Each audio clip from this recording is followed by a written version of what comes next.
नमस्कार, welcome to daily effects. मैं हूं ज्ञानेंद्र द्विवेदी।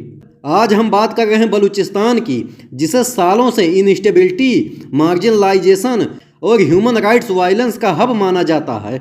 रिसेंट डेवलपमेंट में एक मेजर इंसिडेंट सामने आया है। बलोच लिबरेशन आर्मी यानी BLA ने पाकिस्तान के सुराब सिटी पर कंट्रोल का क्लेम किया, पुलिस स्टेशन और गवर्नमेंट बिल्डिंग को आग के हवाले कर दिया और पाकिस्तानी आर्मी को वहां से पुश आउट कर दिया। रिपोर्ट्स के हिसाब से इस अटैक में कम से कम एक शख्स की डेथ भी हुई। लेकिन असली स्टोरी यहाँ खत्म नहीं होती है, रियल स्टोरी यहाँ से स्टार्ट होती है। बलूचिस्तान में सेपरेटिस्ट मूवमेंट्स की रूट बहुत डीप है। पाकिस्तान के एग्जिस्टेंस के बाद से ही बलोच कम्युनिटी में यह सेंस रहा है कि उन्हें रिसोर्सेज से सिस्टमेटिकली दूर रखा गया, पॉलिटिकल डिसीजंस में उनकी कोई हिस्सेदारी नहीं और उनकी आवाज़ को बार बार सप्रेस किया गया। जरा इमेजिन कीजिए, वो रीजन जो पाकिस्तान की गैस और मिनरल वेल्थ का बड़ा हिस्सा है, उसी रीजन की 60% से ज़्यादा पॉपुलेशन पॉवर्टी लाइन से नीचे स्ट्रगल कर रही है। स्टेटस बताते हैं कि बलूचिस्तान का ह्यूमन डेवलपमेंट इंडेक्स पाकिस्तान के बाकी प्रोविंसेज में सबसे लो है। एजुकेशन, हेल्थ केयर, एम्प्लॉयमेंट, हर पैरामीटर पर बलोच जनता पीछे छूट रही है और उसी फ्रस्ट्रेशन का एक्सप्लोजन बार बार होता रहता है। लेकिन प्रॉब्लम सिर्फ इकोनॉमिक नहीं है। बलोच राइट्स ऑर्गेनाइजेशन जैसी ह्यूमन राइट्स बॉडीज ने बार बार पाकिस्तान गवर्नमेंट पर एक्यूज किया है कि बलूचिस्तान में एनफोर्स डिसअपीयरेंसेज का सिलसिला चल रहा है, यानी लोगों को उठा लिया जाता है और बाद में फेक एनकाउंटर में मारे जाने का क्लेम सामने आता है। अभी हाल ही में 3 मिसिंग बलोच यूथ की डेड बॉडीज मिलने के बाद उनके फैमिलीज ने साफ कहा कि ये कोई एनकाउंटर नहीं था, ये तो कोल्ड ब्लडेड किलिंग थी। इस इशू पर पाकिस्तान गवर्नमेंट की साइलेंस और उनकी already questionable human rights image को और डैमेज कर रही है।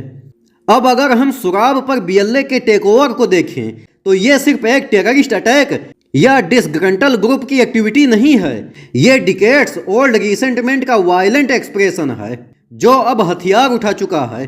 पाकिस्तानी सिक्योरिटी का दावा है कि वो बलोच अलगाववादियों को पीछे ढकेल रही है, लेकिन ग्राउंड पर हो रही इवेंट्स दिखा रही है कि हालात उनके कंट्रोल से बाहर होते जा रहे हैं। बलूचिस्तान के गांवों और कस्बों में सेना की मौजूदगी जितनी बढ़ रही है, उतना ही स्थानीय लोगों में असंतोष बढ़ता जा रहा है।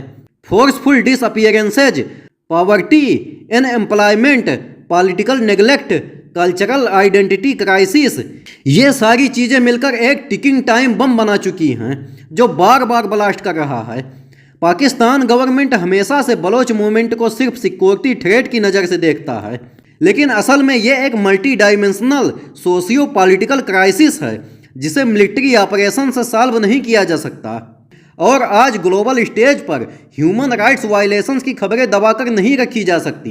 बलूचिस्तान जैसी जगह पर हो रही इवेंट्स सिर्फ पाकिस्तान की इंटरनल स्टेबिलिटी के लिए नहीं, उनकी इंटरनेशनल इमेज के लिए भी एक बहुत बड़ा चैलेंज बन गया है। और याद रखिए, चाइना और पाकिस्तान की इकोनॉमिक कॉरिडोर की ज़्यादातर प्रोजेक्ट्स बलूचिस्तान में ही हैं और बलोच लोग इन प्रोजेक्ट्स को अपने रिसोर्सेज की एक्सप्लॉयटेशन मानते हैं।